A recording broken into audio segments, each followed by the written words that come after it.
जय माता दी। पर दुख कातर महाराज रंतिदेव। चंद्रवंशी राजा संस्कृति के दो पुत्र थे, गुरु और रंतिदेव। इनमें रंतिदेव बड़े ही न्यायशील, धर्मात्मा और दयालु थे।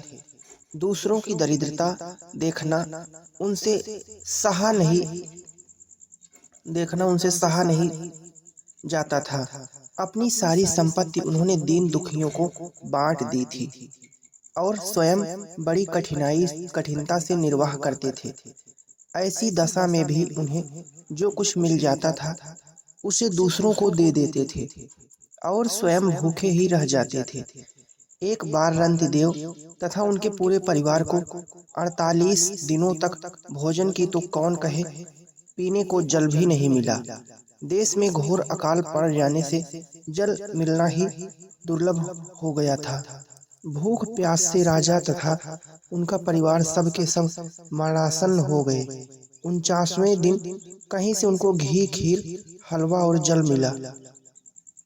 48 दिनों के निर्जल व्रती थे हुए उनका शरीर कांप रहा था, कंठ सूख गया था, शरीर में उठने की शक्ति नहीं थी। भूखा मनुष्य ही रोटी का मूल्य जानता है।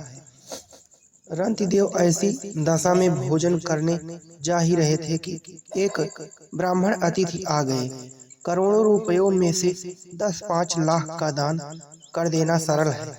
अपना पूरा धन दान करने वाले उदार भी मिल सकते हैं, किंतु जब अन्न के बिना प्राण निकल रहे हों तब अपना पेट काट कर दान करने वाले महापुरुष बिरले ही होते हैं।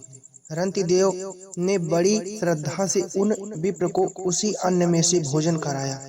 विप्र के भोजन कर लेने पर बचे हुए अन्न को राजा ने अपने परिवार के लोगों में बांट दिया। वे सब भोजन करने जा ही रहे थे कि एक शूद्र अतिथि आ गया। उस दरिद्र शूद्र को भी राजा ने आदर पूर्वक भोजन कराया। अब एक चांडाल कई कुत्तों के साथ आया और कहने लगा, राजन, मेरे ये कुत्ते बहुत भूखे हैं और मैं भी बहुत भूखा हूँ। रंतिदेव ने उन सबका भी सत्कार किया।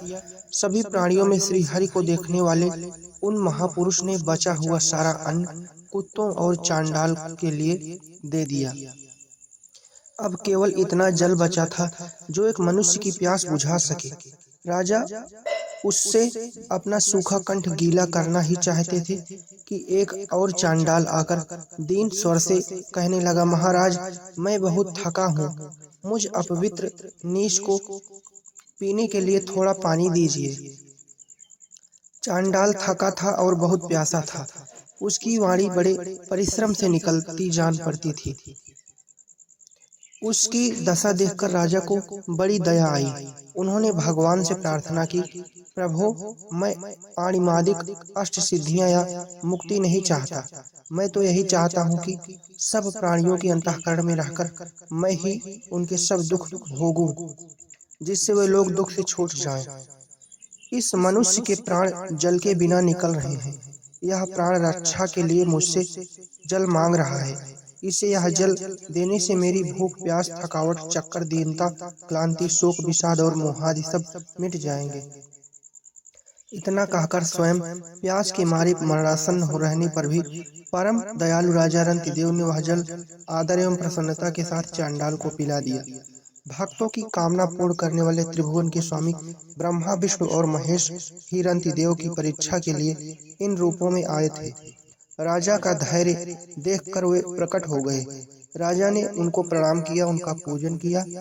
बहुत कहने पर भी रंतिदेव ने कोई वरदान नहीं मांगा। जैसे जगने पर स्वप्न लीन हो जाता है, वैसे ही भगवान वासुदेव में चित्त को तन्मय कर देने से राजा रंतिदेव के सामने ही से त्रिगुणमयी माया लीन हो गई। रंतिदेव के प्रभाव से उनके परिवार के सब लोग भी नारायण परायण होकर योगियों की परम गति को प्राप्त हुए। जय सिया राम, जय सिया राम, जय सिया।